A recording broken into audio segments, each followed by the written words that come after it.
Sebelumnya terima kasih banyak kepada seluruh peserta yang sudah join dan sudah bergabung pada sesi workshop pada pagi hari ini. Kita kedatangan narasumber yang kece banget nih.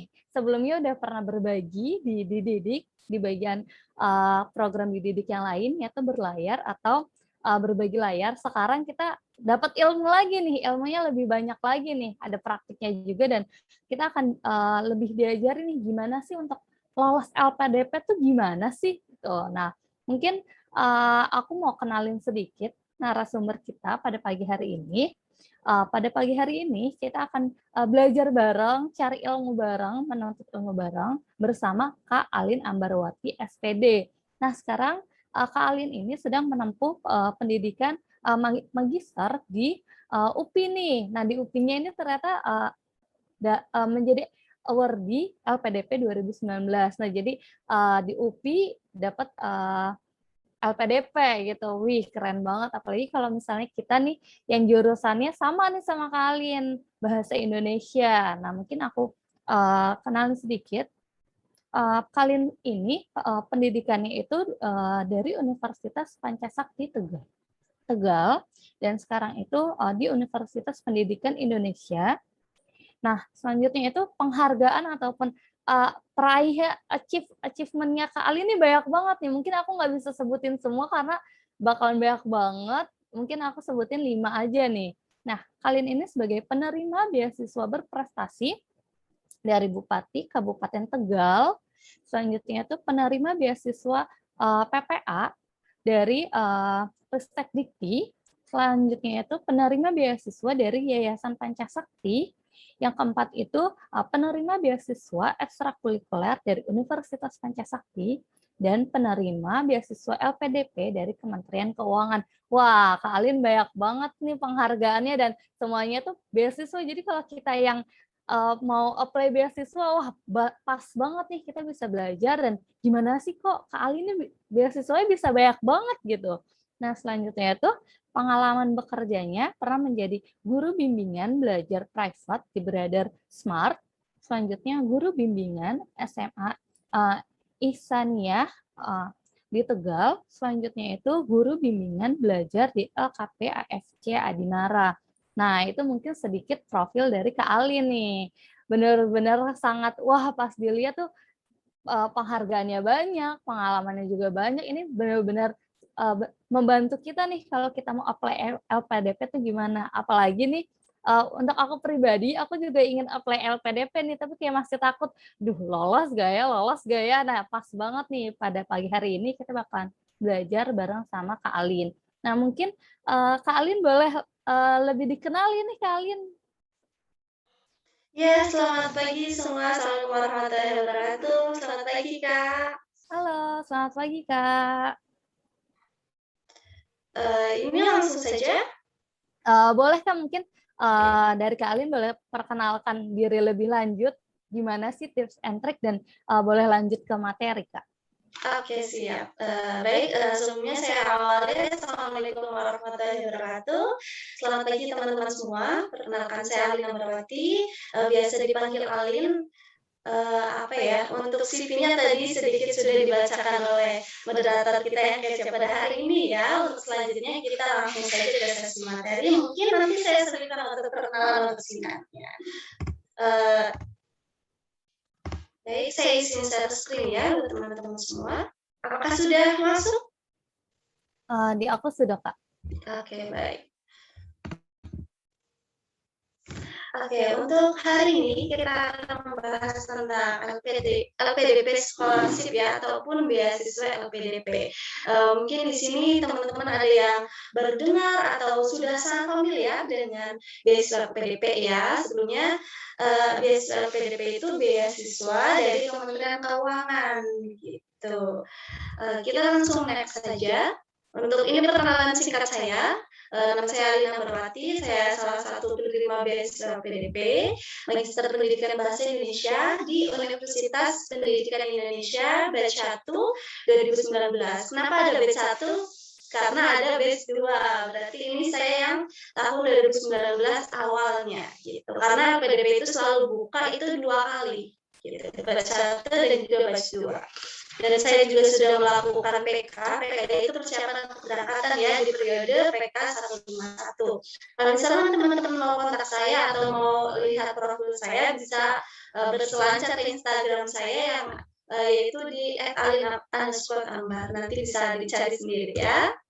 Oke, ini kampus saya yang saat ini saya sedang belajar di sini di UPI, di Universitas Pendidikan Indonesia, tepatnya sudah semester 3 ya, insya Allah. Saya minta doa teman-teman semua supaya nanti tahun depan saya bisa menamatkan pendidikan S2 saya. Baik, kita langsung masuk ke materi ya. Saya harapkan teman-teman di sini sudah siap untuk menerima materi ataupun belajar bersama di sini ya. Lebih tepatnya belajar bersama gitu. Karena saya juga masih di tahap belajar, belum yang master banget, belum ya, karena masih di tahap proses pembelajaran. Oke, apa sih yang teman-teman harapkan dari presentasi dan juga kegiatan hari ini? Itu ya, itu yang harus ditanamkan terlebih dahulu di hati teman-teman semua. Teman-teman itu mau mencari apa? Gitu. Ya, baik. Kalau setelah sudah, kita langsung beranjak nih. Kenapa? Kenapa hal itu tuh perlu dicari dan kenapa juga kita harus melanjutkan studi ke jenjang S2 ataupun ke jenjang S1 atau mungkin di sini teman-teman ada yang masih SMA ya, ingin melanjutkan S1 ya, itu kenapa? Kenapa kita harus melanjutkan studi? Dan kenapa juga harus dengan menggunakan beasiswa? Itu harus ditanyakan kepada diri kita sendiri, alasannya apa sih? Kalau kita sudah memiliki alasan yang kuat, maka kita juga bisa memiliki effort yang kuat untuk mewujudkan alasan tersebut atau untuk mewujudkan impian tersebut. Baik, kita lanjut. Setelah kita sudah memiliki alasan kuat nih, kenapa kita lanjut S2, kenapa kita lanjut S3, kenapa kita lanjut S1 misalnya ya, dan kenapa sih harus menggunakan beasiswa. Setelah kita sudah menggenggam semua alasan itu, kita masuk ke stepnya. Step-step yang harus kita rencanakan ya, supaya nanti apa yang kita sudah canangkan di awal itu bisa terwujud atau bisa tercapai dengan baik. Yang pertama tentunya ada strategi, yang kedua ada requirement, yang ketiga ada English Proficiency, yang selanjutnya ada LOA, dan yang terakhir baru scholarship. Ini step-step yang harus kita rencanakan lebih dini sebelum nanti kita mau apply beasiswa nih ya. Yang pertama kita harus punya strategi. Kita bisa dapat strategi itu dari mana? Kita bisa searching di internet, berselancar di internet. Kita juga bisa membaca pengalaman-pengalaman dari awal di beasiswa lain. Kita juga bisa nonton YouTube ya, karena kan kita kan di era-era YouTube ya sekarang ya, semua informasi itu bisa kita dapatkan di YouTube. Itu kita juga bisa lihat nih strategi apa sih yang biasa digunakan para pelamar beasiswa supaya mereka itu bisa lolos. Dan itu tanyakan ke diri kita. Kembali lagi ke diri kita, karena kita yang akan melaksanakan nih strateginya apa sih? Apakah kita harus belajar berapa bulan, apakah kita harus prepare berapa tahun dan lain sebagainya. Karena sepengalaman saya ya, untuk mengapply LPDP itu banyak rekan-rekan saya yang baru lolos ketika sudah mengikuti 3 kali seleksi LPDP. Jadi pertama gagal, kedua gagal, ketiganya baru berhasil. Ada juga yang 2 kali, ada yang 1 kali gagal, keduanya berhasil gitu. Ada yang baru percobaan langsung berhasil, itu karena strateginya juga. Ya, alhamdulillah ketika saya apply LPDP, saya itu pertama kali melamar ya, pertama kali mendaftar, ikut seleksi, dan alhamdulillah percobaan pertama saya itu puji syukur itu berhasil. Jadi saya tidak mencoba di kesempatan berikutnya, karena di kesempatan pertama saya sudah berhasil. Tentunya dengan adanya strategi. Strategi yang saya lakukan pada saat itu, kebetulan saya tahu LPDP itu dari tahun 2017 ya, dan saya mencoba untuk mengapply tahun 2018, akan tetapi pada tahun itu ada kendala, saya belum lulus. Karena kan syarat utama ya kita harus lulus S1 dulu baru bisa apply LPDP ya. Itu. Ketika tahun 2018 saya belum lulus, saya sudah mulai mempreparekan prepare dari mulai strategi apa sih yang harus saya gunakan gitu, terus persyaratan apa sih yang harus saya tuntaskan gitu, lebih ke mempersiapkan diri dan mempersiapkan persyaratan-persyaratan. Ketika itu saya juga banyak loh melihat cerita-cerita orang di internet dan juga di YouTube. Itu strategi itu penting sekali ya. Kayak kita mau apa ya? Kita mau jalan-jalan saja, kita harus ada strategi. Strategi supaya nanti budget kita tidak membengkak. Caranya gimana sih gitu. Itulah gunanya strategi manajemen yang baik gitu. Selanjutnya ada rekrutmen. Rekrutmen itu persyaratan ya. Setiap kali kita akan mendaftar apa ya beasiswa, tentu ada persyaratan ya. Tidak akan ada hal tanpa adanya syarat gitu. Kayak kita daftar sekolah saja pasti harus ada syaratnya. Kita harus lulus kita harus lulus SMA dulu atau lulus S1 dulu dan lain sebagainya. Itu perlu sekali persyaratan ya. Kalau teman-teman di sini mau mendaftar LPDP, ya kita harus tahu dulu nih persyaratan yang disyaratkan oleh LPDP itu apa saja. Gitu. Contohnya harus lulus S1, harus punya ijazah ataupun keterangan lulus, harus punya TOEFL dan lain sebagainya. Itulah masuk ke persyaratan. Kita harus bisa lihat nih poin per poinnya, kita amati dengan baik. Kita mampu nggak sih untuk memenuhi persyaratan tersebut? Gitu. Kita kayaknya bisa nggak memenuhi poin per poinnya? Gitu. Dan kalau misalnya kita merasa nggak bisa, ya kita harus cari tahu supaya kita itu bisa. Kita harus mau belajar, kita harus mau usaha. Karena teman-teman harus percaya tidak ada hal yang tidak mungkin kita lakukan selagi kita mau usaha. Itu yang kedua. Yang ketiga ada English Proficiency ya. Di LPDP itu dipersyaratkan ya ada TOEFL bagi yang melamar dalam negeri ya, karena kan LPDP ada yang dalam negeri ada yang luar negeri. Kalau yang dalam negeri itu bisa menggunakan TOEFL ITP.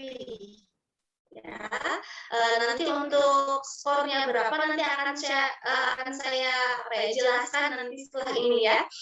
Kalau misalkan teman-teman mau apply ke luar negeri, bisa menggunakan IELTS atau TOEFL IBT ya, menyesuaikan negara tujuan dari teman-teman sendiri karena beda negara tujuan, beda persyaratan. Ada yang menggunakan IELTS, ada yang menggunakan TOEFL IBT seperti itu.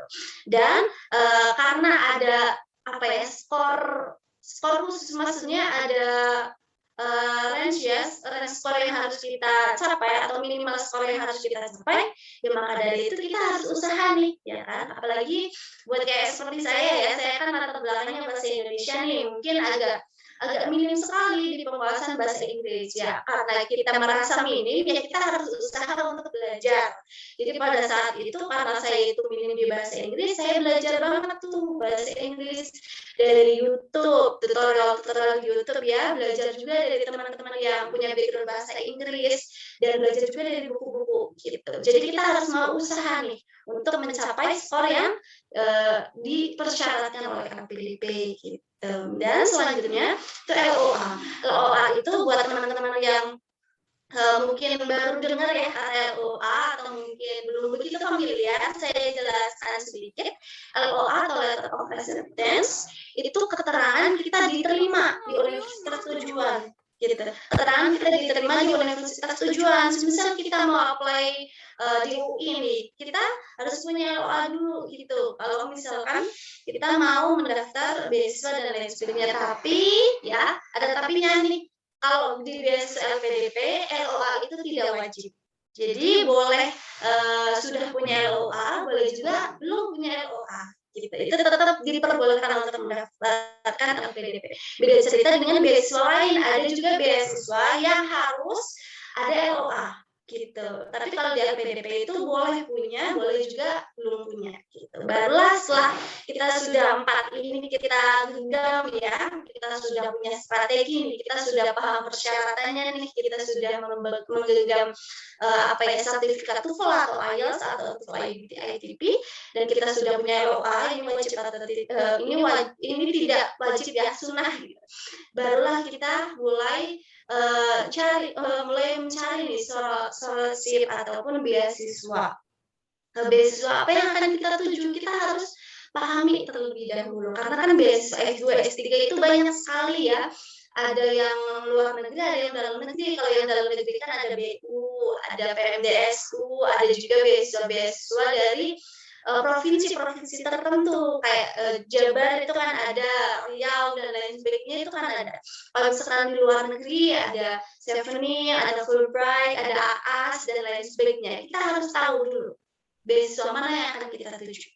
Gitu ya. Kalau di sini kita akan belajar tentang beasiswa LPDP. Gitu.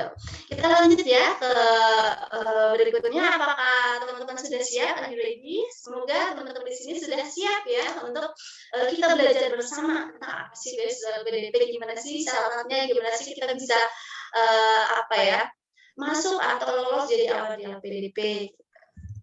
Baik, kenapa nih? Ini yang pertama nih ya. Ini kita bicara yang enak-enaknya dulu ya. Karena kan biasanya kalau ada hal-hal yang enak kita lebih termotivasi, kita lebih terpacu ya. Kenapa sih harus LPDP? Karena LPDP itu pembiayaan yang kita peroleh itu sangat banyak. Ada biaya terbagi menjadi dua ya, ada biaya pendidikan, ada juga biaya pendukung pendidikan kita tentunya.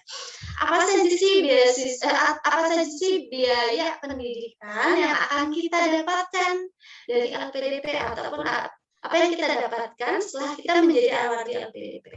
Yang pertama tentu biaya pendaftaran, karena kan kita daftar apapun pasti ada biayanya ya, apalagi kalau misalkan kita mau S2, S3 itu kan ada pembiayaannya. Dan tiap universitas itu bervariatif, tidak sama ya. Dan itu tuh akan akan dikasih oleh LPDP gitu. Dan juga biaya SPP. Jadi teman-teman di sini nggak usah khawatir mikirin gimana ya biaya SPP saya, gimana ya biaya pendaftaran saya, karena itu semua sudah ditanggung oleh LPDP. Itu yang pertama, poin utama ya, karena yang namanya S2, S3 itu kan pasti ada SPP ya. Terus yang kedua, matrikulasi ya, ini ada typo, matrikulasi non bahasa. Ini buat teman-teman yang tidak linear. Jadi semisal S1-nya teman-teman itu ambilnya akuntansi misal. Lalu S2-nya teman-teman mau ngambil manajemen bisnis ataupun teknik ataupun lain sebagainya, itu kan tidak linear ya. Dan itu tuh kan diperbolehkan asalkan ada alasan yang kuat. Lah itu kan karena kita tidak linear, itu ada yang namanya matrikulasi supaya menyamaratakan dengan teman-teman atau mahasiswa lain yang linear gitu, dan itu tuh dibiayai oleh LPDP gitu. Dan yang ketiga itu ada tunjangan buku. Itu per tahun ya. Tunjangan buku itu per tahun kita akan dapat. Ya, karena kan sekolah pasti ada buku-bukunya ya. Terus ada juga untuk penelitian tesis dan juga disertasi. Itu juga ditanggung oleh LPDP karena misalnya kita melakukan penelitian ya, terlebih lagi buat anak-anak eksak ya, kayak misalkan harus ada di laboratorium, harus kayak misalkan anak-anak teknik harus menciptakan apa-apa dan lain sebagainya, itu kan budgetnya lumayan banyak. Itu tuh ditanggung oleh LPDP itu untuk penelitian tesis dan juga disertasi teman-teman semua. Selanjutnya ada juga pembiayaan seminar internasional ketika kita konferensi misal ke Beijing, kita ke Belanda ataupun ke Inggris dan lain sebagainya. Misal kita melakukan itu, tapi syaratnya kita harus jadi presenter ya, nggak bisa jadi peserta aja, harus jadi presenter. Itu tuh akan dibiayai oleh LPDP.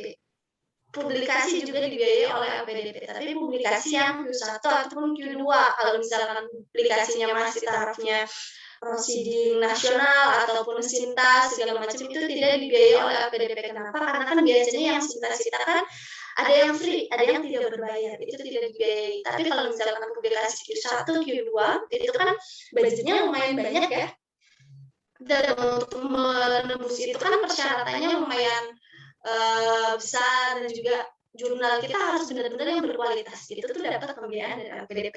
Dan tentunya yang terakhir adalah wisuda ya. Karena kan wisuda kita butuh sekali pembiayaan, dan itu tuh pasti ditanggung oleh LPDP. Itu masuk ke biaya-biaya pendidikan. Jadi kalau misalnya nanti teman-teman di sini nih jadi awal di LPDP, kalian berhak mendapatkan itu semua gitu. Lalu selain biaya pendidikan, apalagi sih Kak yang bisa kita dapetin? Tenang, ada yang namanya biaya pendukung. Ya, biaya pendukung apa saja sih? Ada transport. Transport itu kayak misalkan biaya kedatangan yang pertama kali dan juga biaya pulang. Misal nih teman-teman, kayak saya misal kuliahnya di Bandung, tapi teman-teman itu aslinya dari Riau misal, aslinya dari Kalimantan misal, Sulawesi, itu kan membutuhkan budget yang lumayan besar ya, karena kita harus naik pesawat kan ke sini, dan belum lagi sekarang ada syarat PCR ya kan, dan PCR itu kan biayanya nggak murah, biaya pesawat juga nggak murah, ada 1 juta, 2 juta, bahkan lebih, dan itu ditanggung oleh LPDP gitu. Jadi teman-teman itu tenang saja kalau misalkan kuliahnya jauh ya, kalau misalkan teman-teman juga kuliahnya di luar negeri nih, misal di Belanda. Tiket pesawat Belanda itu kan lumayan besar ya, dan itu akan ditanggung oleh LPDP. Jadi teman-teman jangan khawatir nih. Lalu ada juga namanya asuransi. Asuransi itu tentunya asuransi kesehatan. Jadi teman-teman itu akan diberikan apa ya, dukungan atau support penuh terkait dengan asuransi ya. Lalu visa nih buat teman-teman yang emang apply-nya luar negeri, tentu kan ada visa. Kalau misalkan yang di dalam negeri kan nggak perlu ya, karena kita nggak keluar-keluar kemana-mana. Kalau keluar itu akan dikasih biaya visa juga dari LPDP. Lalu ada pembiayaan kedatangan. Biaya kedatangan itu buat teman-teman yang merantau. Jadi semisal nih saya aslinya dari Tegal dan saya kuliahnya di Bandung, otomatis kan kita merantau nih ke Bandung. Kita yang tadinya di Tegal jadi di Bandung. Itu ada yang namanya support biaya kedatangan, dan biaya kedatangan itu adalah 2 kali lipat tunjangan bulanan gitu. Tunjangan bulanan ada sendiri, jadi nanti tiap bulan teman-teman itu akan dikasih dana dari LPDP, dan kisarannya berapa? Jangan khawatir, kisarannya itu menyesuaikan tempat teman-teman itu studi. Jadi semisal teman-teman studinya di Inggris nih, Inggris itu kan biaya kebutuhannya atau biaya hidupnya kan tinggi ya, bahkan sangat tinggi. Lah nanti biaya yang akan kalian dapatkan itu menyesuaikan dengan biaya hidup yang ada di Inggris. Begitupun semisal teman-teman di Bandung ya, kayak saya misal di Bandung, itu menyesuaikan biaya hidup di Bandung itu berapa sih, itu akan diberikan per bulannya segitu. Itu teman-teman. Nanti kisarannya berapa atau spesifikasinya berapa nanti nanti akan teman-teman tahu ketika teman-teman sudah menjadi awal di LPDP. Itu nanti surprise ya. Jadi biar teman-teman itu bisa lebih semangat nih buat nge-apply LPDP. Ada juga tunjangan keluarga, tapi tunjangan keluarga itu bukan kayak misalkan saya kan belum berumah tangga ya, misalkan ibu bapak di BN itu enggak ya. Biaya tunjangan keluarga itu khusus buat yang S3 dan buat mereka yang sudah berumah tangga. Jadi buat teman-teman di sini yang mau apply S3 ya, kalau misalkan masih jomblo, masih single-single ya, silahkan nikah dulu baru apply LPDP, jadi nanti dapat tunjangan keluarga gitu ya. Itu. Jadi tapi kalau misalkan teman-teman ini belum berkeluarga, belum beristri, belum bersuami, ya jangan harap teman-teman akan dapat tunjangan keluarga, karena kan teman-teman belum berkeluarga, seperti itu ya. Baru dan nanti yang terakhir itu ada force major, itu buat masa-masa LPDP itu kan kalau S2 itu kita diberi waktu itu 2 tahun. Tapi karena Covid nih tahun lalu ya, itu ada yang namanya keringanan. Kita bisa menambah semester dan itu tetap dibiayai, itu namanya biaya darurat. Tapi dengan alasan yang benar-benar kuat, misalkan penelitiannya terhambat atau lain sebagainya. Kalau alasannya karena malas ya jangan harap ini ya dikasih dana darurat, karena kan itu kembali lagi ke diri kita sendiri. Itu setelah teman-teman tahu nih kenapa sih harus LPDP, karena ada biaya ini, biaya itu dan lain sebagainya. Teman-teman mungkin sudah berangan-angan ya, oh berarti enak ya kalau misalkan saya jadi orang di LPDP bisa dapat dana ini itu segala macam, bisa dicarain buat modal nikah dan lain sebagainya. Jangan mikirin yang enak-enak dulu ya, karena memang kita untuk dapetin ini harus ada effort yang benar-benar matang, mantap gitu ya, supaya nanti kita bisa jadi awal di LPDP nih gitu. Setelah kita membayangkan yang enak-enak, sekarang kita membayangkan yang nggak enak-enak ya, karena kita harus melalui prosesnya. Baik, selanjutnya LPDP ya. LPDP itu supaya teman-teman tahu tahapan seleksinya itu ada 3 ya. Bukan sekali ikut seleksi terus selesai lolos jadi LPDP, jadi awal di LPDP itu tidak ya, tidak seperti itu sayang. Ya. Kita harus melewati 3 seleksi. Yang pertama ada seleksi administrasi, yang kedua ada seleksi SBK. SBK itu seleksi berbasis komputer. Dan yang ketiga ada seleksi wawancara. Ini setiap tahunnya itu berbeda. Jadi sebelum tahun saya kayak tahun 2017, 16, 17, 16, 15, 15 itu hanya 2. Seleksi administrasi dan juga substansi. Tapi substansi di sini ada lain sebagainya kayak misalkan mungkin teman-teman nanti bisa baca ya. Tapi pada tahun saya dan tahun kemarin tahun 2021 itu seleksinya ada 3. Seleksi administrasi, SBK dan juga seleksi wawancara. Apa saja sih? Kalau seleksi administrasi tentu kita harus registrasi via online. Jadi teman-teman jangan khawatir ya, kalau baru awal semuanya online. Kayak daftar Facebook, kayak daftar Instagram, semuanya online ya. Itu kita harus buka lamannya LPDP ya, www.lpdp dan lain sebagainya itu ada. Kita baru buat akun tuh di situ. Buat akun itu namanya registrasi online ya, supaya kita dapat nih akunnya. Ada kita ngisi foto, lalu kita nama ya, tempat tanggal lahir, pendidikan terakhir, IPK dan lain sebagainya. Itu setelah kita registrasi online tentu kita harus melengkapi datanya apa saja banyak ya.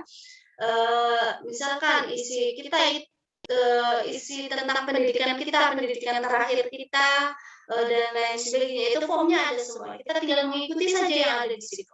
Baru nanti melengkapi dokumen pendukung. Dokumen pendukung apa saja sih? Kayak ijazah, kayak misalkan transkrip nilai, TOEFL, ya, surat rekomendasi dan lain sebagainya. Nanti akan saya jabarkan setelah ini ya, administrasi ada apa saja. Nanti kita lihat nih, kita akan melirik Buklet LPDP tahun 2021 di batch 2 kemarin, jadi teman-teman ada gambaran. Setelah administrasi kita dinyatakan lolos ya, dinyatakan lolos, selamat Anda lolos seleksi administrasi, barulah kita merangkak ke seleksi berikutnya yang lebih berat, yaitu ada seleksi berbasis komputer. Ya, ada apa saja sih yang diujikan? Ada TPA, ya, tes potensi akademik. Nih buat teman-teman yang mungkin sudah pengalaman mendaftar pekerjaan, ya, dan ada seleksi TPA, mungkin sudah tidak asing ya, atau buat teman-teman yang kemarin ada CPNS ya, teman-teman yang daftar CPNS itu tidak jauh beda dengan CPNS karena sistemnya itu menggunakan sistem yang sama dengan CPNS, yaitu menggunakan sistem chat. Dan kebetulan di tahun saya ujian SBK itu di BKN pusat yang ada di Jakarta gitu. Jadi buat teman-teman yang sudah punya pengalaman di CPNS itu alhamdulillah banget. Jadi ada gambaran nih nanti SBK seperti apa. Tapi jangan khawatir. Soalnya tidak sekompleks CPNS ya. CPNS kan kompleks banget ya.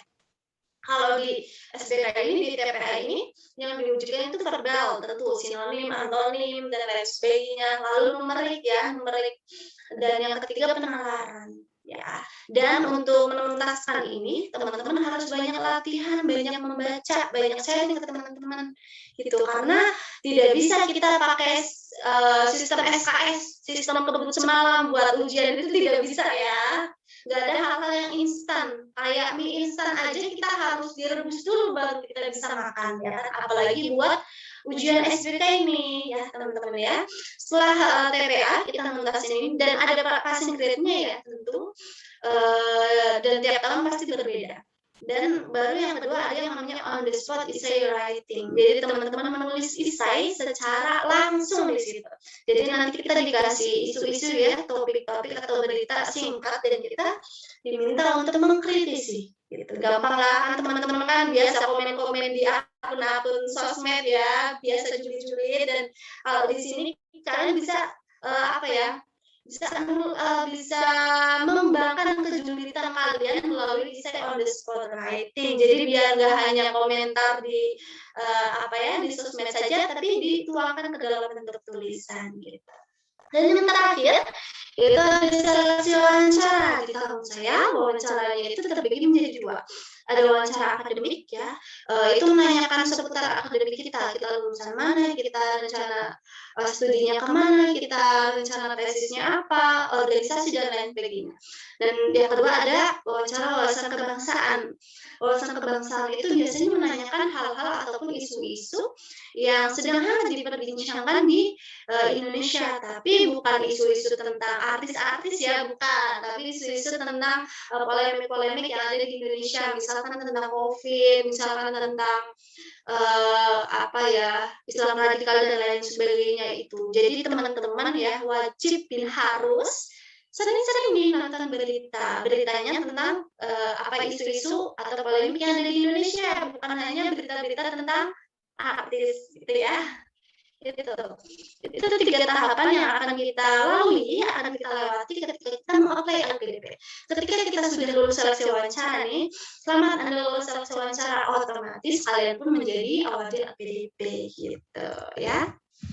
Oke, kita lanjut nih ke persyaratan seleksi administrasi. Saya gambarkan sedikit ya, nanti kita akan lihat bookletnya secara rinci supaya nanti teman-teman ada gambaran. Jadi apa saja sih? Yang pertama tentu formulir pendaftaran itu secara online itu ada, lalu ijazah ya. Jadi buat teman-teman yang masih semester 5, semester 6 lagi skripsian belum lulus, stop dulu jangan daftar LPDP ya. Karena kan teman-teman belum punya ijazah ya. Kalau misalkan teman-teman di sini sudah lulus ya, sudah selesai nih studinya dan belum dapat ijazah, baru dapat SKL nih, surat keterangan lulus, nggak apa-apa. Itu bisa menggunakan ijazah ataupun SKL ya. Lalu transkrip nilainya itu bukan transkrip nilai semester 1, semester 2, bukan, tapi secara keseluruhan ya, dari semester awal sampai akhir. Itu. Lalu ada KTP. Jadi teman-teman yang belum punya KTP silakan bikin dulu ya, karena harus ada KTP. Harus ada juga surat sehat. Surat sehat dapatnya dari mana ya? Dari rumah sakit, dari klinik kesehatan ya, bukan dari pasar swalayan. Jadi mampirlah dulu buat cek-cek kesehatan kita sehat atau tidak. Dan ada juga surat bebas narkoba ya, dan juga ada bebas TBC. TBC itu buat yang khusus luar negeri. Kalau teman-teman mau apply luar negeri, kalau dalam negeri cukup surat kesehatan dan juga surat bebas narkoba. Itu.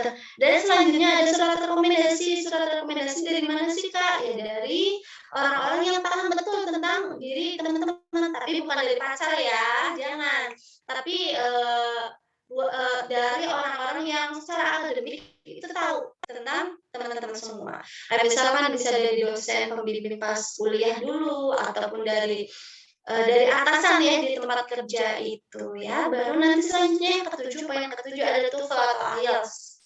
Itu ya, dan itu ada skor khusus ataupun ada batas minimal skor yang harus kita capai sebelum nanti kita daftar. Jadi kalau misalkan teman-teman ya, misalkan ambang batas skor TOEFL yang harus kita tuntasin itu 500 nih untuk TOEFL ITB. Ya kalau misalkan teman-teman skornya masih di bawah 500, misalkan 450, 400 ya jangan dulu daftar karena pasti auto ditolak karena harus memenuhi syarat itu.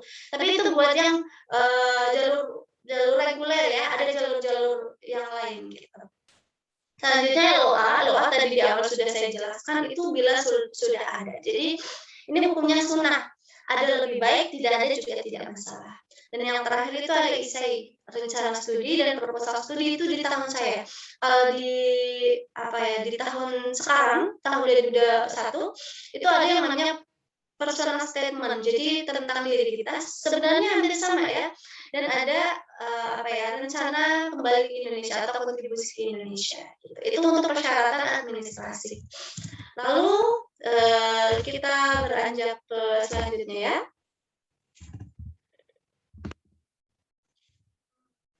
Oke. Selanjutnya seleksi SBK ya, teman-teman harus banget menguasai soal-soal atau tipe soal dari TPA ini. Itu ada verbal, ada numerik, dan juga ada penalaran. Teman-teman latihan dulu lagi, perbanyak membaca gitu ya.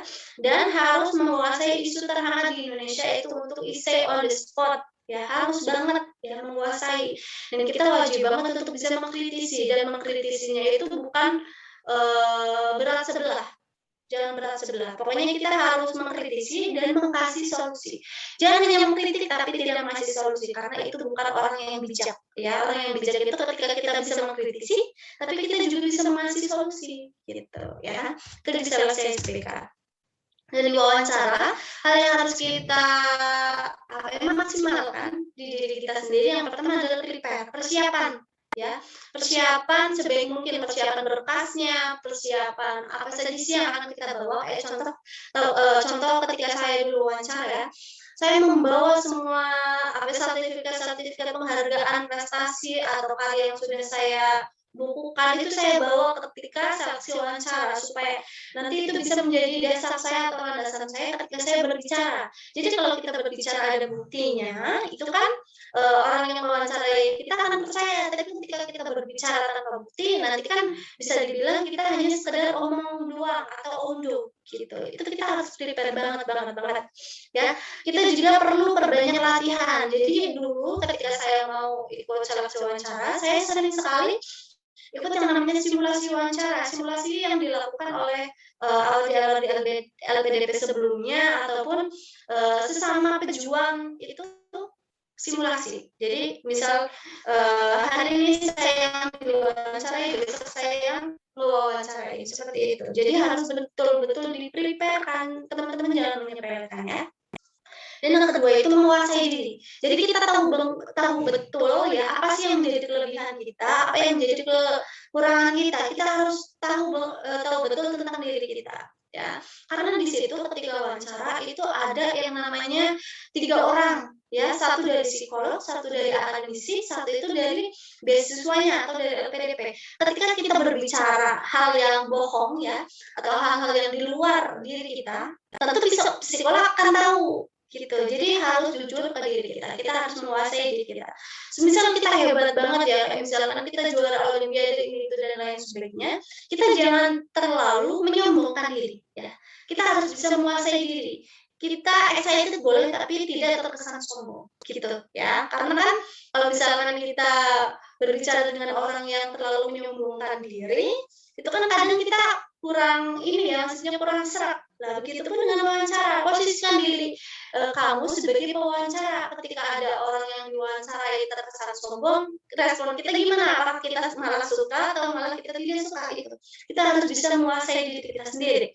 Dan misalnya kita tidak memiliki prestasi yang gimana-gimana, itu tidak masalah. Yang penting kita bisa menjelaskan bahwasanya kita punya potensi yang tidak orang lain punya. Gitu. Kita harus tahu kelebihan kita. Gitu. Dan yang terakhir, itu harus tegas berisi dalam menjawab. Harus tegas dan berisi. Ketika kita menjawab itu jangan terlalu kebanyakan apa ya Bu, gitu, apa ya Pak, saya bingung segala macam itu jangan keluarkan kata-kata seperti itu ya. Jangan, karena ini kita itu formal ya. Jangan kebanyakan dan lain sebagainya. Tapi kita harus tetap tenang walaupun formal. Kita harus tetap tenang. Ya. Menjawab itu tegas. Kayak misalkan ditanya, rencana kuliah kamu melanjutkan ke mana? Jawab dengan tegas. Misal, saya akan melanjutkan ke Universitas Pendidikan Indonesia. Alasan saya melanjutkan ke universitas tersebut karena UPI adalah salah satu universitas terbesar ini dan lain sebagainya. Itu. Jadi harus tegas dan berisi. Berisinya karena ada alasan-alasan konkret kenapa kita memilih A. Tuh, ya. Itu di seleksi wawancara, gitu ya. Lalu apa sih yang harus kita persiapkan dan harus kita ketahui? Yang pertama, pendanaan. Kita harus mau modal dulu, ya. Kenapa? Karena buat kita mengikuti ujian TOEFL, kita harus mengeluarkan uang, betul nggak? Ya. Dan itu kan nggak ditanggung LPDP karena kita belum jadi lagi. Ya, kita baru mendaftar. Kalau misalkan semua pelamar TOEFL-nya dibiayain LPDP, kan agak konyol ya, karena kan kita baru mendaftar, kita baru calon, otomatis kita harus mau, ya. Harus mau mengeluarkan uang untuk TOEFL ITP ya. Itu untuk TOEFL ITP itu biasanya pembiayaannya atau price-nya itu sekitar 500 sampai 650.000 lah atau 700. Itu kita harus mau mengeluarkan dana sebesar itu. Atau misal teman-teman mau ke luar negeri ya, itu kan nggak pakai TOEFL ITB ya, kita harus pakainya itu IELTS atau TOEFL IBT. Lah IELTS atau TOEFL IBT itu kan harganya lumayan, range dari 2,7 sampai 3 ke atas ya, 3 jutaan. Dan itu kita harus prepare itu, harus siapin dana itu buat kita ikut ujian, gitu ya. Selain TOEFL, kita juga harus mengeluarkan dana untuk apa ya, tes kesehatan, tes bebas narkoba, gitu. Kita harus mau mengeluarkan itu. Dan kalau misalkan kita ikut seleksi, kalau misalkan tahun 2021 kan seleksinya semuanya online, jadi teman-teman nggak perlu mengeluarkan pendanaan untuk transport ke tempat seleksi. Tapi ketika tahun saya, tahun 2019 itu kan nggak ada corona ya, belum ada COVID, kita harus mau mengeluarkan uang untuk transportasi kita ke tempat seleksi. Kayak misalkan saya dari Tegal ke Jakarta, sudah berapa uangnya? Kita harus nginap dulu di mana gitu kan, belum buat makan, belum buat lain-lainnya. Itu kita harus prepare itu, kita harus siapin itu ya, teman-teman ya. Lalu untuk TOEFL atau IELTS kita harus siapkan sejak dini. Semisal kita mau merencanakan apply LPDP di tahun 2022, ya kita harus siapkan TOEFL dari tahun sekarang. Karena kenapa? Sekali kita ujian, kita kan semisal nih kita ada gagalnya atau skornya belum memenuhi yang seharusnya 500, kita baru 497. Itu kan sayang banget kan, mepet banget kan. Tapi kan kita belum masuk kriteria, belum sesuai dengan apa yang dipersyaratkan, otomatis kita harus ujian lagi di bulan depan. Itu. Jadi ketika kita sudah mempersiapkan TOEFL sejak dini, karena kan TOEFL berlaku 2 tahun ya. Jadi kita bisa untuk tahun depan dan tahun depannya lagi itu. Ketika kita sudah mengantongi TOEFL nih, TOEFL saya sudah sesuai nih, sudah 500 ya, kita tinggal mempersiapkan persyaratan yang lain. Karena menurut saya ya, buat orang-orang yang tidak memiliki latar belakang penguasaan bahasa Inggris yang bagus ataupun bisa buat teman-teman yang bahasa Inggrisnya atau penguasaan bahasa Inggrisnya belum begitu bagus, itu harus dipersiapkan jauh-jauh hari. Beda cerita buat teman-teman yang memang menguasai bahasa Inggris atau terbiasa untuk ujian bahasa Inggris, TOEFL dan lain sebagainya, habis 1 bulan juga nggak apa-apa, karena kan mungkin sudah terbiasa ya. Tapi buat teman-teman yang belum terbiasa, saya sarankan untuk mempersiapkan sejak dini. Dari sekarang dipersiapkan, belajar dulu, dimaksimalkan ketika kita merasa sudah bisa baru kita ujian. Jangan kita aji mumpung, misal coba-coba, aku mau coba-coba ujian TOEFL di bulan ini, padahal kita nggak pernah nih ujian TOEFL, kita juga nggak paham skema di ujian TOEFL itu seperti apa. Nanti yang ada kita hanya mengeluarkan uang yang besar, tapi kita skornya nggak memenuhi. Kan sayang-sayang ya. Itu jadi harus dimaksimalkan terlebih dahulu. Dan teman-teman juga harus tahu bahwasanya di LPDP itu tidak ada sistem kuota. Itu karena apa ya, LPDP menyiapkan kuota sekitar 4 ribuan lebih dan lain sebagainya. Itu tidak pernah memenuhi kuota tersebut. Otomatis pesaing kita itu bukan teman-teman yang lain, tapi pesaing kita adalah diri kita sendiri. Ketika kita sudah apa ya, sudah sesuai kriterianya dengan apa yang dipersyaratkan oleh LPDP, ya otomatis kita akan bisa menjadi bagian dari LPDP. Tapi ketika kita belum memenuhi standar itu, ya otomatis kita tidak bisa menjadi bagian dari LPDP. Jadi maksimalkan itu, ya. Bikin atau buat diri kalian sendiri itu menjadi berkualitas terlebih dahulu. Itu ya, berkualitas itu bukan harus kita apa ya, menjadi juara olimpiade dan lain sebagainya, itu bukan. Banyak hal yang bisa kita lakukan untuk menjadi pribadi yang lebih berkualitas. Salah satu caranya dengan ikut organisasi dan lain sebagainya itu ya, sesuaikan dengan kemampuan diri kita sendiri. Dan yang perlu kalian atau perlu teman-teman tahu, bahwasanya LPDP atau Beasiswa Pendidikan Indonesia ini buka 2 kali ya, batch 1 dan juga batch 2 ya. Kalau misalkan di tahun-tahun awal 14, 15, 16, 17, 2000 sekian, itu biasanya dibuka 4 kali. Tapi dimulai dari tahun 17 kalau nggak salah ya, ataupun 18 itu dibuka 2 kali. Batch 1 dan juga batch 2 di bulan Mei dan juga bulan Agustus sampai September. Jadi maksimalkan itu ya. Ketika kita gagal nih, misal di batch 1, kita gagal di tahap administrasi atau tahap SBK, kita bisa daftar di batch 2 atau di gelombang keduanya, kita masih boleh. Tapi ketika di batch 1 kita gagal di seleksi wawancara, kita nggak bisa mencoba di batch 2, kita hanya bisa mencoba di tahun berikutnya. Itu ya teman-teman ya, yang perlu teman-teman tahu. Lalu tips dan triknya apa? Yang pertama, prestasi akademik dan non akademik. Ini penting ya buat teman-teman ini yang masih kuliah atau masih SMA dan lain sebagainya. Maksimalkan ini. Prestasi itu bukan hanya prestasi yang bersifat akademik saja, itu tidak. Tapi semuanya, prestasi akademik dan juga non akademik. Misal teman-teman ini punya hobi nyanyi, ya, punya hobi nyanyi atau punya hobi nulis, itu kan non akademik ya. Itu bisa kembangkan di situ, maksimalkan di situ, dan ikutlah kejuaraan-kejuaraan, ikut perlombaan-perlombaan supaya nanti kita bisa apa ya, kita mendapatkan prestasi dari situ. Itu ya teman-teman ya. Jadi maksimalkan. Teman-teman di sini kan pasti punya kelebihan di bidangnya masing-masing dan pasti tidak sama dengan yang lainnya. Misal si A dia menguasai di matematik, si B dia menguasai di sastra, menulis ya. Kalian maksimalkan di situ. Jangan mencoba untuk menyamakan hal yang di luar kemampuan kita. Misal si B dia itu mantap banget atau mantul banget itu di sastra dan dia coba untuk matematik. Itu kan pasti akan susah ya, akan butuh effort yang benar-benar keras supaya dia bisa menguasai matematik, ya kan? Karena dia basicnya itu di sastra atau di nulis, gitu. Jadi kalau saran saya ya, maksimalkan di bidang yang betul-betul kalian kuasai dan kalian sukai, kalian minati. Jangan memaksakan hal yang tidak kalian sukai, karena pasti kita membutuhkan effort yang betul-betul keras. Itu ya teman-teman ya, kita harus mau untuk mencari prestasi akademik dan juga non akademik. Bisa pilih salah satu akademik saja atau non akademik saja atau lebih baik ya dua-duanya gitu ya. Sesuaikan dengan kemampuan teman-teman semua. Dan yang kedua, organisasi. Organisasi itu penting sekali ya. Organisasi itu bukan hanya yang ada di kampus saja atau yang ada di sekolah saja, bukan, tapi ada juga organisasi yang ada di luar sekolah ya.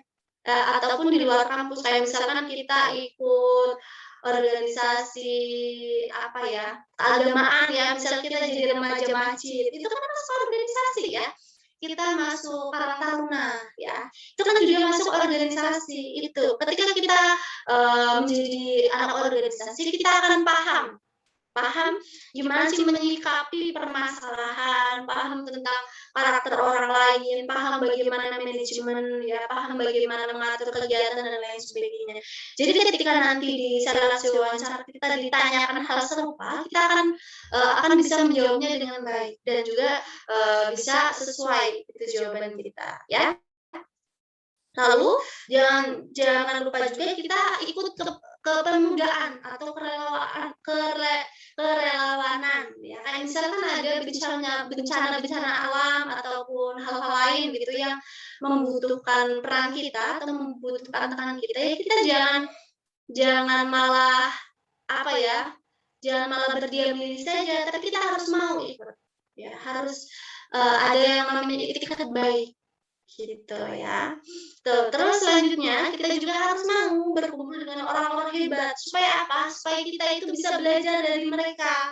Supaya kita juga bisa bertanya-tanya, gimana sih Kak caranya biar bisa ini? Gimana sih Kak, kok Kakak bisa ya jadi duta lingkungan? Kok Kakak bisa ya dapat prestasi ini? Kok Kakak bisa ya public speaking-nya sebagus itu? Itu ya. Ketika kita berkumpul dengan orang-orang hebat, tentu kita akan kecipratan hebatnya. Gitu. Kayak ibarat kata seperti ini. Ketika kita berteman dengan orang yang suka bermain api, otomatis kita akan kecipratan baranya, akan kecipratan apinya. Iya enggak? Ya kan gitu. Tapi ketika kita bermain dengan orang-orang yang harum ya ataupun lingkungan yang harum, otomatis kita akan kecipratan harumnya. Seperti itu ya. Berteman boleh dengan siapa saja, asalkan kita harus bisa memilih dan memilah mana sih teman yang sekedar untuk main saja, mana sih teman yang bisa diajak untuk berjuang bareng gitu. Itu ya teman-teman ya. Lalu selanjutnya tips and triksnya, kita harus mau membuat rencana studi dan proposal studi yang spesifik. Lalu kuasai itu semua. Kuasai tulisan kita gitu. Dan jangan lupa proofreading.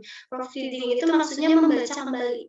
membaca apa yang sudah kita tulis, gitu. Supaya kita lebih menguasai, lebih paham apa sih, yang kita tulis, gitu, dan lain sebagainya. Gitu ya teman-teman ya, itu tips dan trik dan apa yang harus teman-teman siapkan dan juga teman-teman perlu ketahui ya sebelum nantinya teman-teman mau meng-apply beasiswa LPDP, gitu.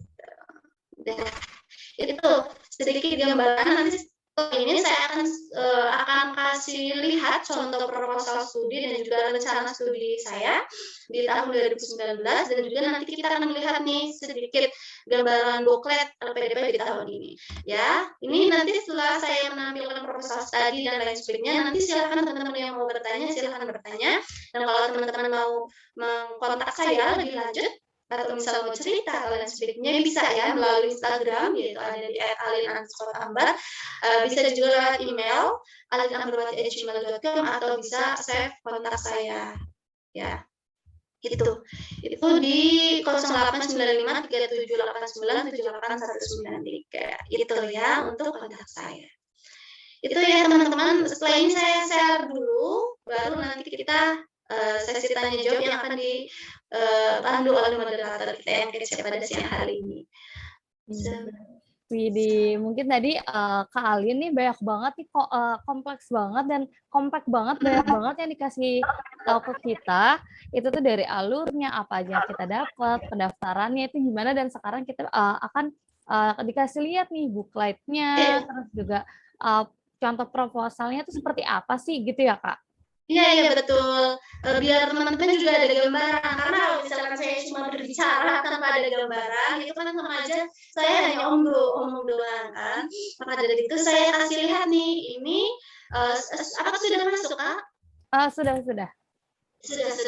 Oke, ini itu contoh proposal studi. Proposal studi yang tahun 2019 saya buat untuk apply LPDP di DP1.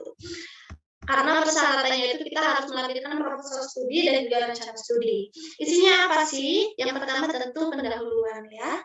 Pendahuluan itu berisi apa Kak? Berisi tentang diri kita. Siapa sih kita? Siapa nama kita? Karena kalau misalkan kita baru pertama kali bertemu dengan orang, hal yang wajib kita sampaikan adalah perkenalan, ya kan? Jadi kita harus kenalan dulu nih, siapa nama lengkap saya dulu. Saya kenalkan saya bernama lengkap Alin Ambarwati dan lain sebagainya itu. Saya paparkan nama lengkap, saya paparkan alamat tinggal tadi secara singkat ya. Saya juga paparkan pendidikan terakhir saya di universitas mana, dengan IPK berapa ketika itu, dan keseharian kita. Jadi poin pentingnya harus kita tulis di awal, atau proposal statement ya. Di awal itu yang pertama wajib nama, setelah itu alamat, ya, setelah itu pendidikan terakhir dengan IPK, dan selanjutnya adalah aktivitas ataupun kesibukan kita saat ini atau pekerjaan kita saat ini. Itu yang pertama, yang wajib banget kita sampaikan. Gitu.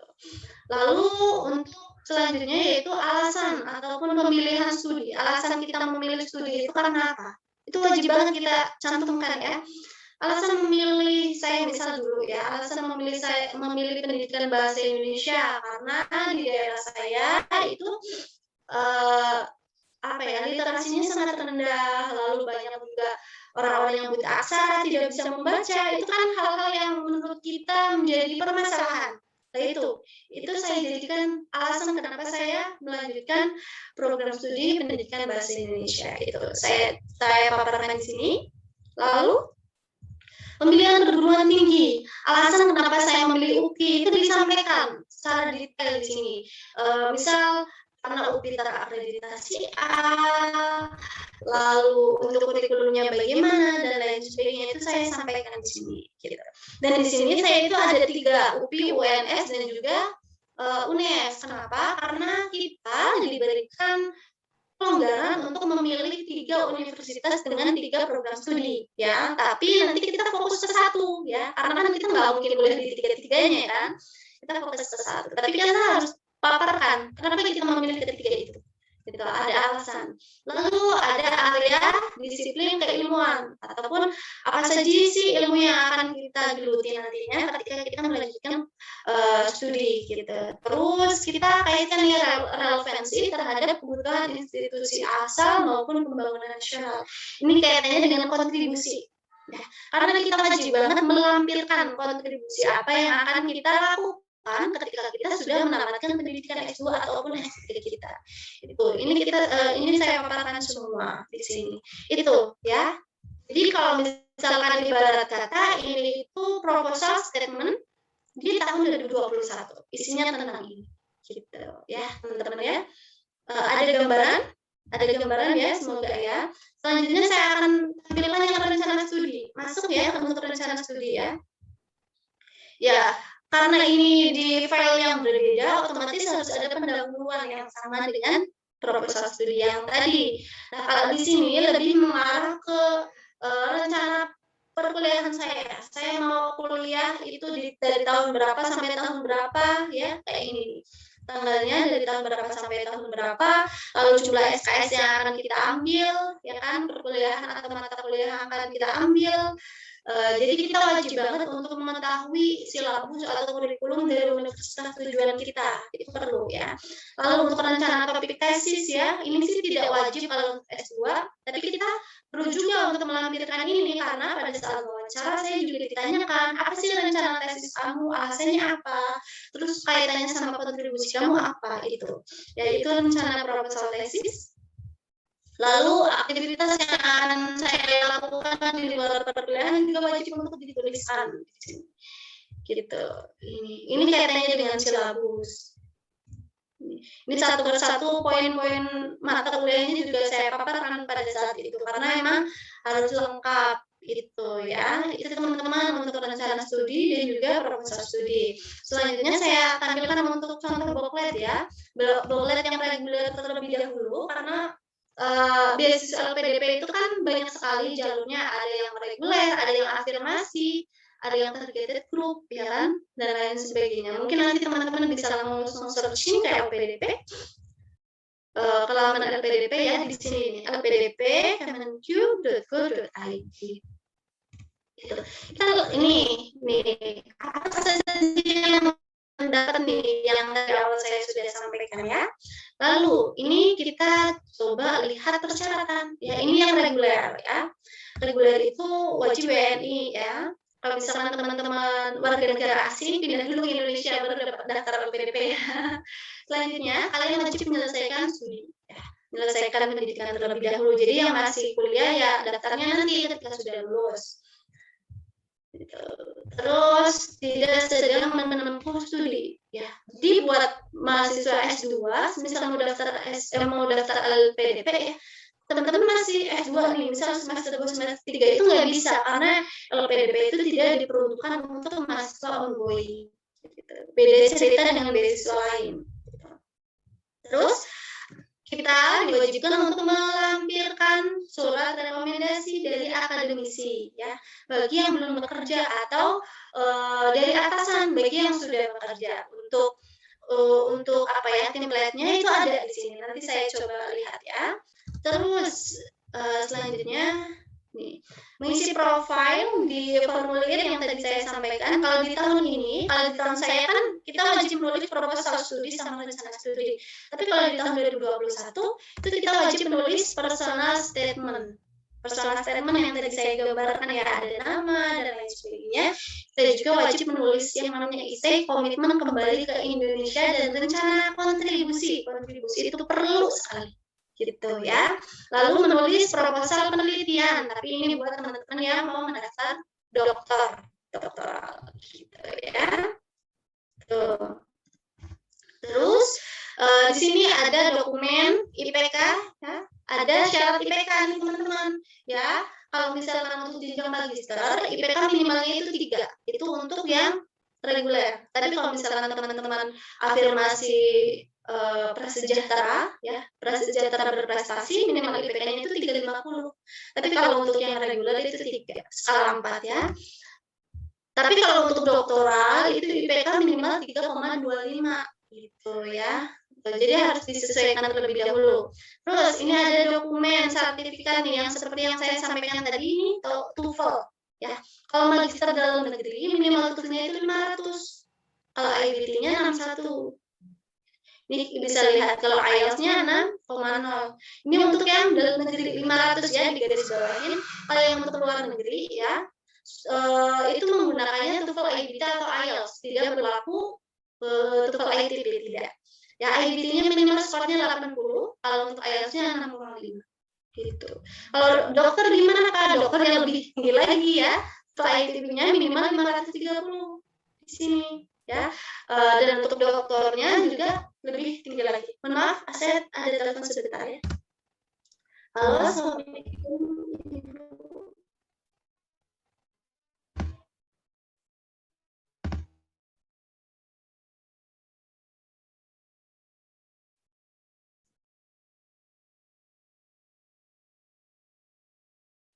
Wah, tadi Kak Alin udah benar-benar nunjukin nih sambil menunggu Kak Alin mungkin tadi Kak Alin udah kasih contohnya, terus alasan-alasan itu buat itu gimana sih, terus isinya tuh apa aja sih yang harus kita tulis. Nah, itu tuh benar-benar dijelasin satu per satu. Nah, mungkin nanti di selanjutnya nih kita bakalan lebih ngomongin lagi nih, mungkin ada yang mau nanya-nanya ataupun cara nulisnya gimana sih Kak, dan apa aja sih Kak yang harus diperhatikan, itu nanti kita mungkin bisa lebih dalemin lagi sambil menunggu Kak Alin nih. Nah, juga untuk teman-teman nih yang udah hadir, yang tadi udah dari pagi nih, dari awal dan masih stay sampai sekarang, jangan lupa untuk isi daftar hadir nih, karena aku udah kirimin daftar hadirnya di kolom chat, dan itu tinggal diisi aja. Untuk kita lihat nih siapa aja nih yang udah hadir pada siang hari ini, siang hari ini di hari Sabtu nih. Wah, weekend lagi cerah, kita masih belajar dan kita masih cari-cari ilmu bareng nih, bareng Kak Alin dan bersama Didik. Mungkin Kak Alin silakan. Ya, terima kasih Kak. Mungkin itu ya untuk hal yang bisa saya sampaikan. Mungkin teman-teman sudah mendapatkan banyak gambaran gitu. Tapi mohon maaf nih Kak, saya untuk sesi diskusinya dan lain sebagainya itu tidak bisa apa ya, karena saya tadi ditelepon sama dosen disuruh ke kampus, jadi mungkin setelah ini saya langsung ke kampus untuk nanti latihan penulisan personal statement dan juga CV. Mungkin nanti kita bisa buat grup saja Kak, bagaimana? Oh, boleh Kak. Wah, ternyata Kak Alinnya juga tiba-tiba nih ada kesibukan lain nih. Wah, sebelumnya mohon maaf nih ya Kak, jadi ternyata Kak Alin juga ada kesibukan. Nah, tapi mungkin kita sebelum mengakhiri boleh tanya jawab dulu kali ya Kak? Iya, boleh.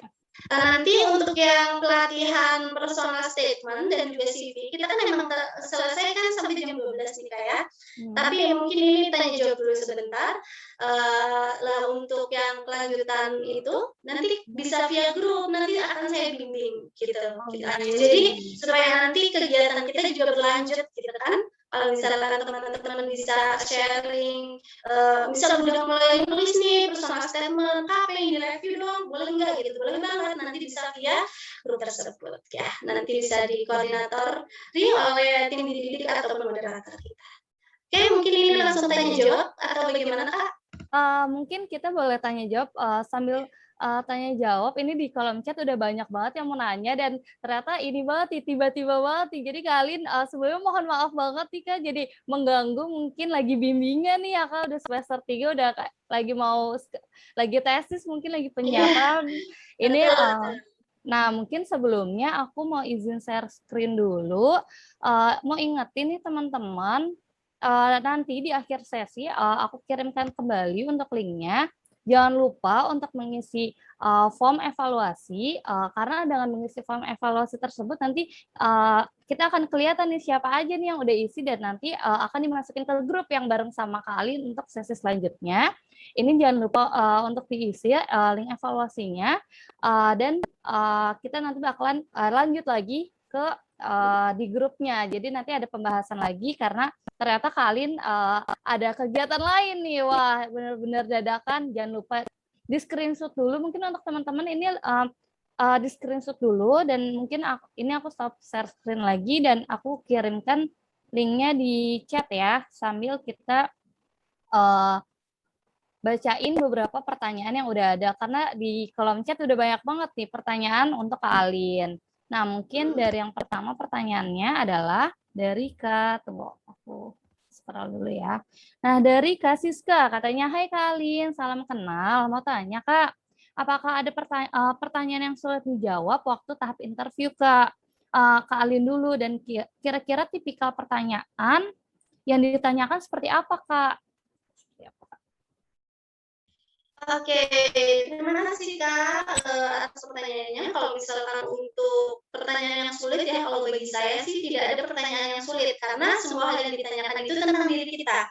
Kayak misalkan ini contoh pertanyaan ya, kayak misalkan kamu mau melanjutkan kemana? Misal saya jawab UPI alasannya apa gitu. Seputar itu dan kayak misalkan apa sih rencana tesis kamu lalu uh, kayak misalkan di organisasi ya, bagaimana sih cara kamu menyikapi orang-orang yang tidak aktif di organisasi kamu, akan seperti apa? Lalu seputar keluarga juga ditanyakan, jadi ada seputar keluarga, ada seputar kegiatan atau organisasi, lalu pencapaian ya, pencapaian kita selama ini apa, kegagalan, keberhasilan, terus rencana studi dari mulai univ dan juga apa ya, dari mulai univ dan juga tesis, jadi seputar itu. Dan ketika kita sudah menguasai itu semua, ya kita tentu akan bisa menjawabnya dengan baik dan juga benar, dan tentunya dengan jawaban-jawaban yang berisi. Berisi gimana sih? Ya dengan jawaban dan juga alasan yang kuat, seperti itu ya Kak ya. Itu sih. Jadi perlu banget teman-teman di sini nanti menguasai personal statement teman-teman sebelum nanti mau wawancara. Jadi kuasai itu dulu. Ya. Wah, semoga menjawab ya Kak Siska. Dan ini ada pertanyaan lagi nih dari Kak Magfiratun. Katanya, hai Kak Alin, salam kenal. Saya mau tanya, untuk S2 Psikologi UGM hanya menggunakan TPA saja ya? Atau ada skolastik juga untuk passing grade TPA berapa Mbak? Dengan berapa soal? Nah, gimana nih Kak? Itu ke UGM ya, kalau ke UGM saya kurang begitu tahu, karena kan memang itu sudah kembali ke univ sendiri-sendiri, bukan dari LPDP ya kan, karena kan tiap kampus mensyaratkan sendiri-sendiri, ada yang mensyaratkan TPA, ada yang mensyaratkan TOEFL dan lain sebagainya. Mungkin untuk hal-hal seputar ini nanti bisa melihat laman yang ada di UGM sendiri. Karena setahu saya ya, karena teman-teman saya juga beberapa mendaftar di UGM, itu yang dipersyaratkan itu TPA, tentu yang pertama. Yang kedua itu TOEFL ataupun penguasaan bahasa Inggris, dan itu tuh dari UGM-nya sendiri. Jadi nanti TPA dan juga TOEFL-nya teman-teman bisa langsung ujian di UGM. Gitu. Dan ketika skornya sudah memenuhi, ya otomatis teman-teman nanti bisa lolos menjadi mahasiswa di UGM. Gitu. Nah, selanjutnya nih Kak, pertanyaan dari Kak Asri. Katanya, selamat siang Kak, saya Asri. Sebelumnya terima kasih sudah membagikan wawasan terkait LPDP. Mau minta tips manajemen waktu saat mempersiapkan pendaftaran beasiswa dong Kak, khususnya kalau sambil bekerja. Nah, gimana nih Kak, kita udah kerja tapi kita mau lanjut S2 nih Kak. Boleh banget, karena kebetulan kan pada saat dulu saya juga saya masih kerja di guru kan di SMA Islam. Jika kita bekerja, ya kita harus mau meluangkan waktu untuk kita belajar nih, belajar prepare, mempersiapkan apa sih persyaratan yang harus kita siapkan, belajar juga untuk TOEFL dan lain sebagainya. Kita juga jangan lupa minta izin ke atasan ya untuk mendapatkan surat rekomendasi dari atasan. Dan kita juga harus minta izin juga nih ke tempat kerja, misal kita mendapatkan jadwal seleksi atau ujian. Dan nanti ketika teman-teman lolos, teman-teman kalau saya sih dulu mengundurkan diri ketika saya sudah lolos, karena memang kita ketika menerima LPDP itu kan tidak boleh sambil kerja, tidak boleh sambil untuk kerja. Jadi konsekuensi aja dari awal, kalau misalkan teman-teman lolos, ya teman-teman harus mau resign, kecuali perusahaan teman-teman bekerja itu mau menunggu teman-teman sampai lulus. Tapi kan biasanya tidak banyak perusahaan yang seperti itu, kecuali kita PNS ya. Kalau PNS kan kita bisa mendapatkan yang namanya surat belajar, tugas belajar itu. Jadi kita cuti dulu kan 2 tahun, baru nanti lanjut kerja lagi. Itu kalau PNS. Tapi kan kalau kita cuma karyawan biasa atau kita guru dan lain sebagainya, otomatis kita harus resign kan, kecuali ya tadi perusahaannya mau menunggu kita. Tapi ketika proses seleksi, ya nggak apa-apa sambil kerja, nggak masalah kok kalau misalnya proses seleksi. Nah, ada lanjutannya nih Kak. Seberapa besar sih kemungkinan diterima kalau jurusannya itu tidak linear? Apakah tidak bisa jika jurusannya sangat berbeda? Contohnya, S1-nya itu teknik, kemudian S2-nya itu hukum. Apakah memungkinkan seperti itu? Gimana nih, Kak? Apakah memungkinkan? Kalau ini oke, kalau ini memungkinkan kok selama teman-teman kuat, karena saya memiliki beberapa teman yang emang tidak linear jurusannya. Misal di S1A nih, di S2-nya Z, itu kan berarti kan bertolak belakang. Itu nggak masalah, yang terpenting ada alasan kuat di dalamnya. Misal nih, tadi teman yang tadi teknik ya, terus lanjut ke hukum. Alasannya karena si orang ini sedang bekerja di firma hukum atau sedang bekerja di mana yang membutuhkan ijazah hukum. Ya itu kan berarti linear kan dengan rencana kontribusi juga, linear juga dengan pekerjaan gitu. Jadi peluangnya itu menurut saya sih besar sih kalau misalkan kita memiliki alasan. Yang terpenting itu alasannya kuat gitu. Jadi, nah mungkin karena waktunya juga dan mungkin Kak Alin kayaknya udah ditunggu sama dosennya. Ini pertanyaan terakhir dari Kak Zaiza pun katanya itu, halo Kak Alin, salam kenal. Saya ada beberapa pertanyaan Kak. Yang pertama itu berapa lama proses pendaftaran sampai dinyatakan untuk menerima beasiswa? Kedua, setelah dapat beasiswa berapa lama jangka waktu untuk harus diterima di universitas? Dan yang ketiga, apakah ada batas berapa kali untuk daftar LPDP, Kak? Terima kasih. Oke, berarti ini 3 pertanyaan jadi satu ya. Jadi jadi kalau yang pertanyaan pertama waktunya, saya daftar B1 nih, itu tutup tanggal 31 Mei dan saya diterima tanggal 16 September. Bisa dihitung tuh prosesnya panjang kan, Mei, Juni, Juli, Agustus, September, September 5 bulan. 5 bulan. Karena kan kita harus melewati 3 seleksi, gitu. Lalu kita dikasih waktu berapa untuk apply ke UNIF? Kita dikasih waktu 1,5 tahun untuk bisa apply ke universitas tujuan. Jadi manfaatkan itu karena kalau kita tidak memenuhi ya, kita melebihi misal kita melebihi 1,5 tahun, kita 2 tahun ya, otomatis kita tidak bisa menerima beasiswa PDP gitu walaupun kita sudah ngerti ya. Jadi kalau misalkan kita sudah ditetapkan sebagai penerima PDP, sudah PK, langsung daftar kuliah gitu. Tadi pertanyaan, oh ya, yang terakhir, berapa kali kita mendapat kesempatan? Tidak terbatas, jadi daftar aja terus sampai nanti teman-teman bisa berhasil gitu. Tidak ada batasan kok. Kalau dulu memang ada 3 kali ya, tapi kalau sekarang itu enggak sih. Jadi misal kayak teman saya aja 3 kali gagal, keempatnya baru berhasil, itu nggak masalah. Yang penting teman-teman mau inilah mau daftar, mau ada effort buat ke situ. Ya. Widih, benar-benar. Jadi tadi nggak ada batasan ya Kak. Jadi kalau kita misalnya gagal, tenang aja, masih ada batch 2, masih ada tahun depan. Nah, keren banget. Tadi sesi diskusi, terus pemaparan dari Kak Alin, dan mungkin karena udah di akhir-akhir nih, mungkin Kak Alin juga ada kegiatan lain ternyata tidak terduga. Mungkin sebelum kita akhiri, kita boleh foto bersama dulu, dan mungkin ini aku ada beberapa sedikit informasi untuk teman-teman. Ini informasi yang sangat berharga.